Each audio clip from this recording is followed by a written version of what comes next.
Ici, Rosa. Nous avons également Rosam. Et ici, nous avons Rosaye.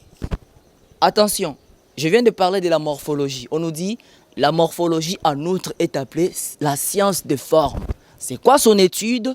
Elle étudie les diverses formes qu'un mot peut revêtir. C'est-à-dire, chez nous en latin, un seul mot ou encore un seul substantif peut avoir le multiple formes pour l'écrire. Mais il n'a qu'une seule signification. Rosa, Rosam, Rosaye. Tout ceci, ça signifie quoi en français? Regardez, je voulais dire. Hormis ces livres, nous avons encore le manuel de Wiano 2. Wiano 2, c'est le livre de texte pour la deuxième année littéraire, ex-quatrième littéraire. Celui-ci contient tous les textes que nous allons devoir étudier ou encore parler, vous et moi.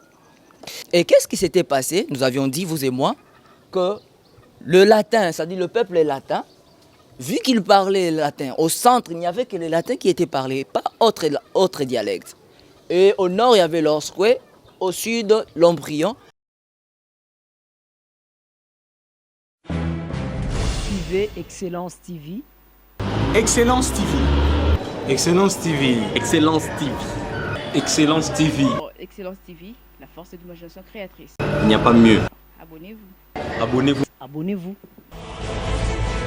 Ouais, merci et mes salutations à toutes et tous les élèves sur toute la planète Terre de m'avoir suivi depuis vos postes téléviseurs à la maison. Vous avez été sans doute nombreux de vous abonner. Merci de l'avoir fait. Et sans plus tarder, nous allons devoir continuer la discussion que nous avions laissée en suspense. Autrefois, nous avions parlé au fait du latin. Et je suis là pour vous en tant que magister, pour vous servir en tant qu'un bon serviteur. Alors, nous allons devoir démarrer un tout petit peu la discussion d'aujourd'hui. Mais avant que cela n'arrive, j'aurais bien voulu que nous puissions faire un briefing sur la discussion laissée en suspense. Qu'est-ce que nous avions vu la fois passée? En fait, nous avions parlé de l'origine du latin. Qu'est-ce que le latin? Oui, la fois dernière, nous avons laissé cette question en suspense. Et nous l'avions sans doute voulu de répondre à cela. Le latin, en soi, n'a pas de définition. Mais ce que vous et moi, nous devons retenir en tant que latinistes, en tant que rhétoriciens, c'est que le latin est l'un des dialectes de l'Italie centrale. Vous allez vous poser la question, comment ça? Le latin, actuellement, c'est une langue. Oui, vous avez raison de vouloir poser cette question. Mais moi, je vous informe que le latin est l'un des dialectes de l'Italie centrale. Primitivement, c'est-à-dire depuis des temps anciens. Il était un dialecte de l'Italie centrale.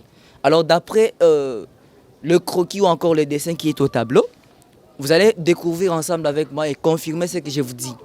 Auparavant, en Italie, ça c'est l'Italie, il y avait trois parties, ou encore l'Italie était divisée en trois parties, en trois grandes parties. La première partie, c'est l'Italie du Nord. Ça, c'est l'Italie du Nord. Et la deuxième partie, c'est l'Italie du Centre. Et la troisième partie, c'était quoi? L'Italie du Sud.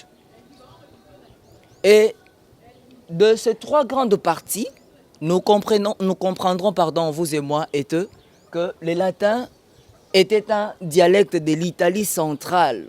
C'est-à-dire au centre, dans les Latium, le latin était parlé ici, comme étant un dialecte. Maintenant, au nord, il y avait quoi? Il y avait l'Orskwe. L'Orskwe était un dialecte parlé au nord de l'Italie. Et au sud, il y avait quoi? Il y avait l'Ombrion. Et voilà, ces trois dialectes étaient auparavant comme des dialectes primitifs en Italie. Et qu'est-ce qui s'était passé? Nous avions dit, vous et moi, que le latin, c'est-à-dire le peuple latin, vu qu'il parlait latin, au centre, il n'y avait que le latin qui était parlé, pas autre dialecte. Et au nord, il y avait l'Orskwe, au sud, l'Ombrion. Alors le peuple latin ou encore les Romains ont fait de tout leur possible pour pouvoir faire quoi? pour conquérir toute l'Italie, en commençant par le bassin de la Méditerranée et jusqu'aux confins de l'Empire.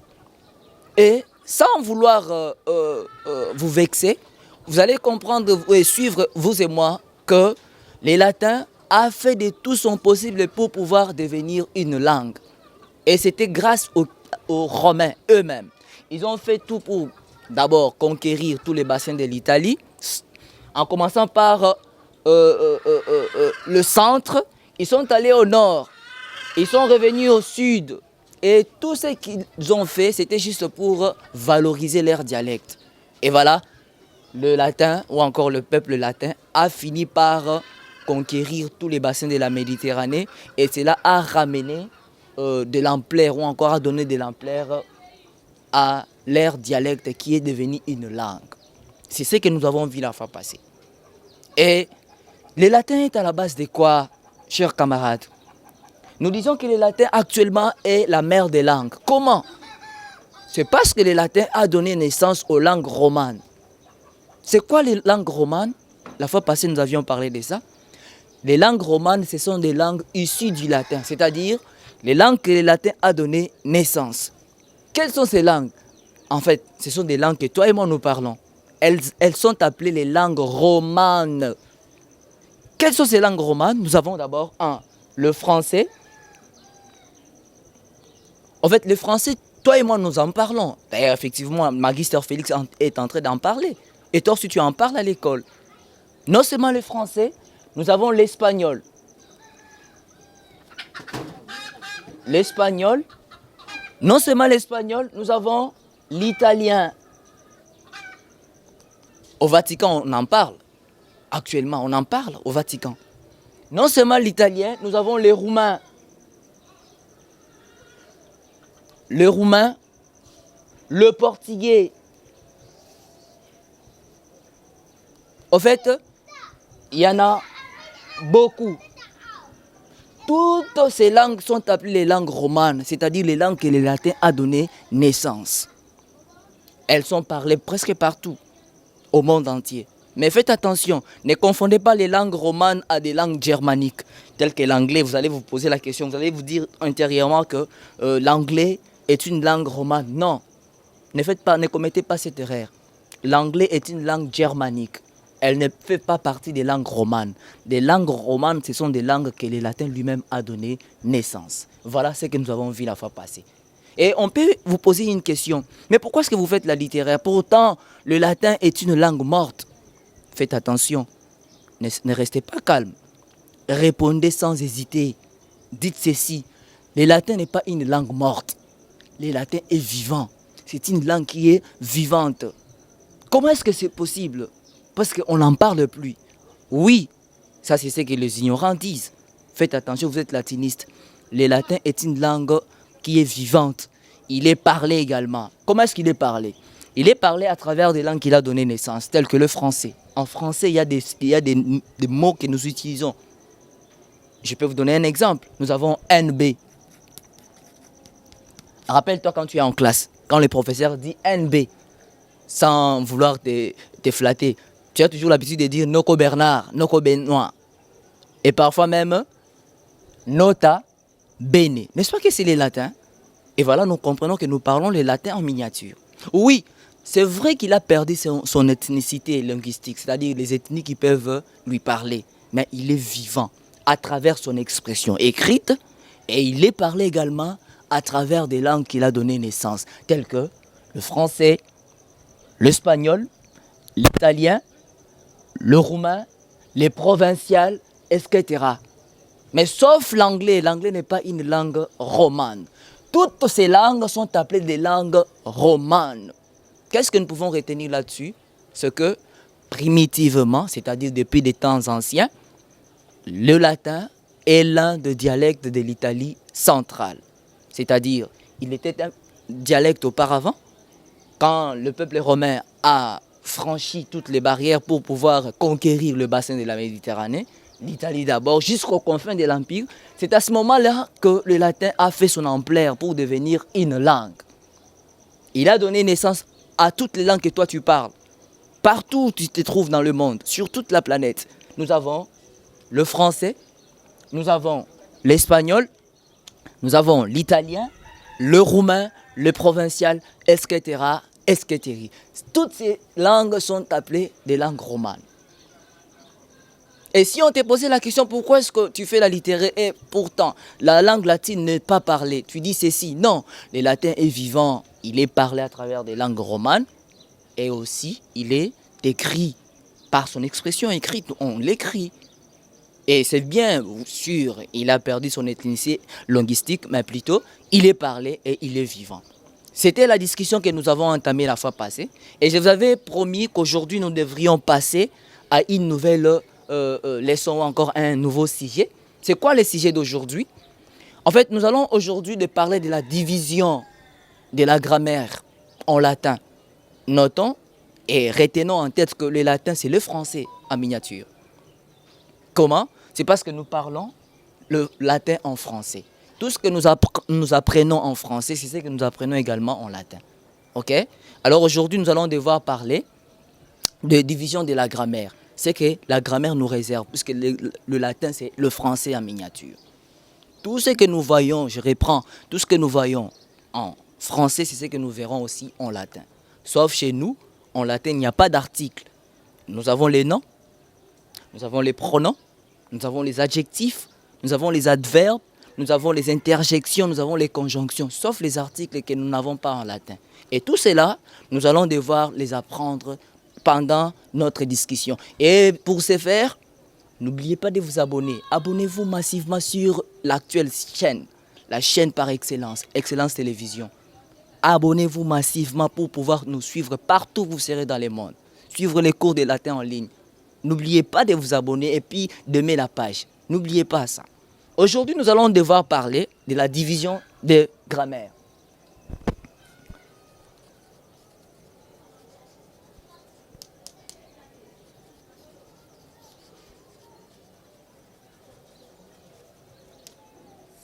En fait, nous allons parler de la division des grammaires. En grammaire latine, c'est un livre que tous les latinistes doivent avoir. Puisqu'actuellement, nous avons la première des humanités, la deuxième, la troisième et la quatrième des humanités. Ça, ce sont des nouvelles appellations. Mais auparavant, on appelait la première des humanités, la troisième des humanités. En troisième année littéraire, vous devez avoir ces livres. Wianoa, le manuel 1. Celui-ci contient tous les textes de latin que nous apprenons en première année des humanités littéraires, troisième littéraire. Ça, c'est le manuel que tous les apprenants, tous les élèves de la section littéraire en troisième année, troisième année, je voulais dire. Hormis ces livres, nous avons encore le manuel de Wianoa 2. Wianoa 2, c'est le livre de texte pour la deuxième année littéraire, quatrième littéraire. Celui-ci contient tous les textes que nous allons devoir étudier ou encore parler, vous et moi. Hormis ceci, nous avons également le livre de cinquième année, en fait le livre pour le texte de latin en cinquième année. Actuellement, troisième littéraire. Vous devez avoir ça les amis. Hormis cela, nous avons encore le recueil ici, de sixième année littéraire. Ça, ce sont des anciennes appellations. Actuellement, nous disons quatrième année littéraire. Et non seulement ça, nous avons aussi le livre de Realia. Realia, c'est l'histoire romaine. Vous devez avoir ça pour pouvoir suivre toute l'histoire de la ville, de la civilisation romaine. Et hormis tous ces livres, vous devez avoir également la grammaire latine. Mais la grammaire latine, excusez-moi, nous ne pouvons pas parler de ça aujourd'hui. Pourquoi? C'est parce que nous n'avons pas ça ici. Hormis tous ces livres pour les textes et l'histoire romaine, nous avons également un dictionnaire latin que vous ne devez pas manquer. Le dictionnaire latin est là. Celui-ci contient plus de 350 000 mots français et latins. C'est un dictionnaire qui va devoir vous conduire. Hormis cela, nous avons également le supplément. Si vous n'avez pas d'argent ou encore des possibilités pour vous en procurer, vous pouvez rapidement chercher dans les librairies même le supplément, où il y en a 1 et 2. Celui-ci, c'est le recueil conçu sur base du dictionnaire. Et non seulement ça, mais aussi le supplément où il y en a 3. Celui-ci va devoir vous combiner pour la 5e des humanités et la 6e des humanités pour le mot, la recherche de mots. Et voilà, comme je le disais, je viens de faire la présentation de tous les livres que vous devez avoir. Mais sinon, pour l'instant, nous avons la possibilité de pouvoir parler de la division des grammaires. Chers amis, partout où vous nous suivez, j'insiste, n'oubliez pas de vous abonner sur la page ou encore la chaîne par excellence, Excellence Télévision. Et sans plus tarder, nous passons en fait à la division des grammaires. En latin, comme je venais de le dire, le latin c'est le français. Tout ce que nous apprenons en français, c'est ce que nous allons aussi apprendre en latin. Le latin est divisé, ou encore la grammaire latine est divisée en combien de parties? On nous dit, la grammaire latine, elle est bel et bien divisée en 2 grandes parties. C'est ce que vous devez noter dans votre tête. La grammaire latine est divisée en 2 grandes parties. Quelles sont les 2 grandes parties de la grammaire latine? Nous avons d'abord la morphologie.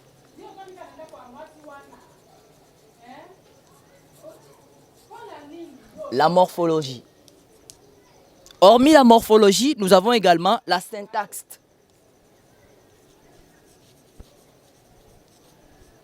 Ce sont les grandes parties de la grammaire latine que nous allons devoir discuter, vous et moi. La grammaire latine est divisée en 2 grandes parties, notez ça. Si vous avez la possibilité de vous en procurer, d'ailleurs si vous en avez à la maison, ouvrez à la page 8. Vous allez découvrir vous-même ensemble avec moi.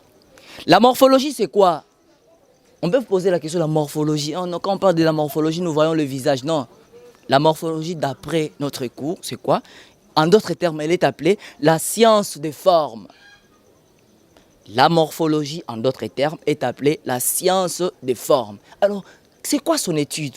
Elle apprend quoi aux latinistes, la morphologie? On nous dit, la morphologie, en d'autres termes appelée science de formes, elle étudie les diverses formes qu'un mot peut revêtir.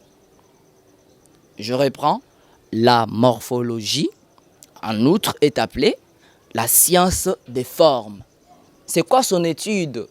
Elle étudie les diverses formes d'un mot qu'un mot peut revêtir. C'est-à-dire, chez nous en latin, un seul mot peut avoir des diverses formes pour l'écrire. Nous prenons un petit exemple. Nous avons ici rosa. Nous avons également rosam. Et ici, nous avons rosae. Attention, je viens de parler de la morphologie. On nous dit, la morphologie en outre est appelée la science des formes. C'est quoi son étude? Elle étudie les diverses formes qu'un mot peut revêtir. C'est-à-dire, chez nous en latin, un seul mot ou encore un seul substantif peut avoir de multiples formes pour l'écrire. Mais il n'a qu'une seule signification. Rosa, rosam, rosae. Tout ceci, ça signifie quoi en français? Regardez, ça signifie la rose. Mais plutôt, si vous remarquez ensemble avec moi, vous allez voir que nous avons ici la lettre A comme terminaison. Ici, la lettre A et puis suivi de M comme terminaison. Et également ici, AE comme terminaison. Tout ceci nous montre réellement que nous parlons de la morphologie. C'est-à-dire la science des formes ou encore les diverses formes qu'un mot peut revêtir en latin. Ça, c'était la première partie que nous avons dit, la morphologie. Mais c'est quoi la syntaxe, chers camarades latinistes? On nous dit, la syntaxe en outre, est appelée la mise en ordre d'un ensemble. La syntaxe, en outre, est la mise en ordre d'un ensemble. D'un ensemble de quoi? C'est-à-dire l'ensemble des mots. Il y a des mots que nous devons nécessairement citer ou encore écrire, vous et moi. Et là, nous comprenons que la syntaxe, c'est quoi? C'est la règle de rapport entre le mot. La règle de rapport entre les mots. C'est-à-dire qu'il y a des mots qui sont entre eux et les mots qui sont aussi comme des propositions entre elles. Et là, nous allons parler de la syntaxe de base et la syntaxe de mode. Je reprends. Qu'est-ce que la syntaxe? La syntaxe, c'est la mise en ordre d'un ensemble. OK? Et c'est quoi? C'est la règle entre les mots, c'est-à-dire le propos entre les mots. Nous avons la syntaxe de base et la syntaxe de mode. Je peux reprendre pour pouvoir vous expliquer correctement. Ici, nous venons de parler de la morphologie. Quand on a parlé de la morphologie, nous avons dit que c'est la science de forme, c'est-à-dire des diverses formes qu'un mot peut revêtir. Nous avons le seul mot, mais qui a plusieurs formes, plusieurs transformations, plusieurs terminaisons, mais qui en français n'a qu'une seule signification.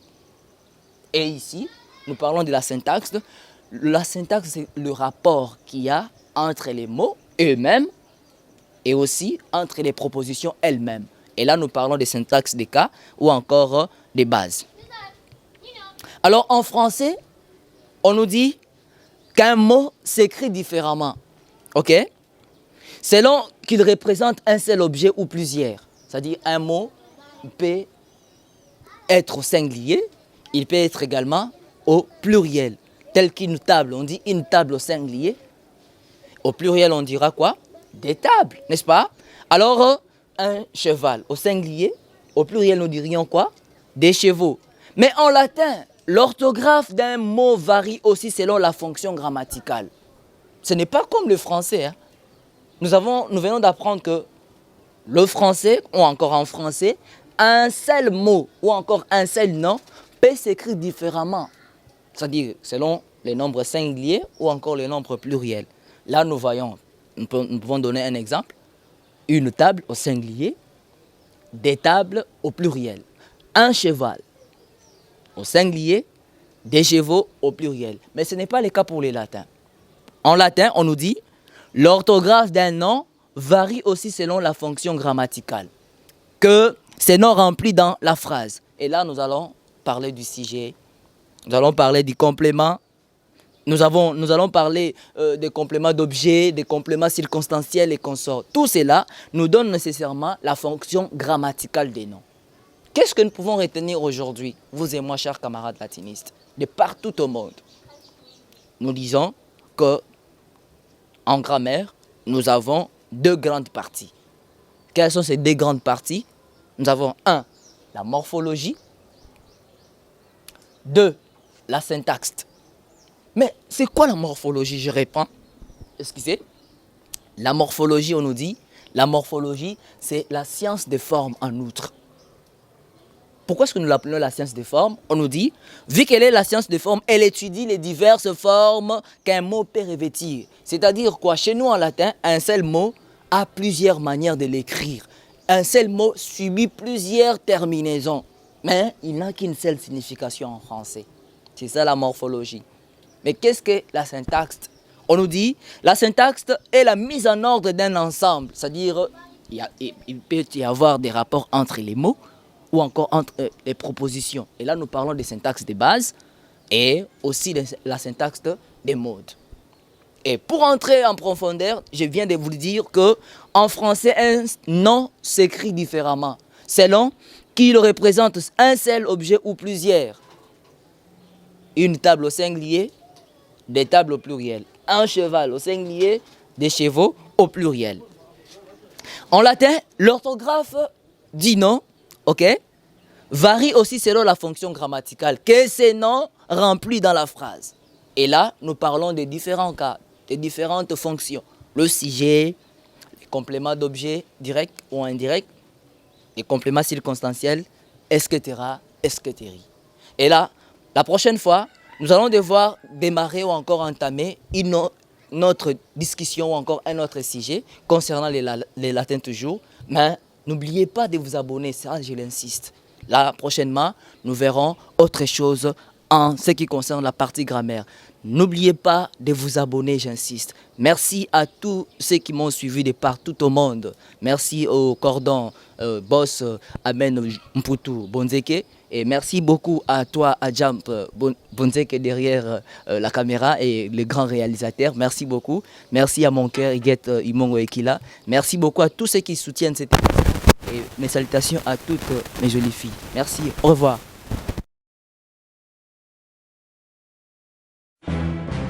Suivez Excellence TV. Excellence TV. Excellence TV. Excellence TV. Excellence TV. Oh, Excellence TV, la force de l'imagination créatrice. Il n'y a pas mieux. Abonnez-vous. Abonnez-vous. Abonnez-vous.